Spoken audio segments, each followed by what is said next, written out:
ഇടുക്കി മൂന്നാറിൽ വീണ്ടും പടയപ്പയുടെ ആക്രമണം. മൂന്നാർ എക്കോ പോയിന്റിലാണ് പടയപ്പ എത്തിയത്. ഗതാഗതം തടസ്സപ്പെടുത്തി കടകൾക്ക് നേരെയും ആക്രമണമുണ്ടായി. കഴിഞ്ഞ ദിവസവും പടയപ്പ എക്കോ പോയിന്റിലെത്തി നാശനഷ്ടങ്ങൾ ഉണ്ടാക്കിയിരുന്നു.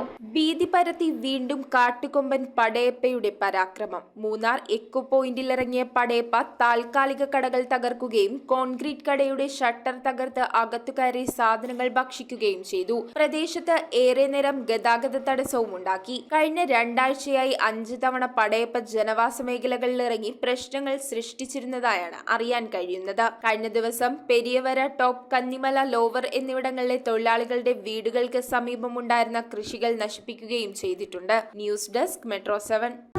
തറവാട്ടിലേക്ക് സാധനങ്ങൾ വാങ്ങിയ കട ഇത് തന്നെ. ഇനി ഒന്നും നോക്കണ്ട, കണ്ണടച്ചു വാങ്ങിച്ചോ. ഏത് ഐറ്റത്തിനും ഞാൻ ഗ്യാരണ്ടി. ചേന്നാട്, തലമുറകൾ കൈമാറുന്ന വിശ്വാസം. ചേന്നാട് ഇലക്ട്രിക്കൽസ്, തോപ്പുംപടി, കൊച്ചിൻ 5.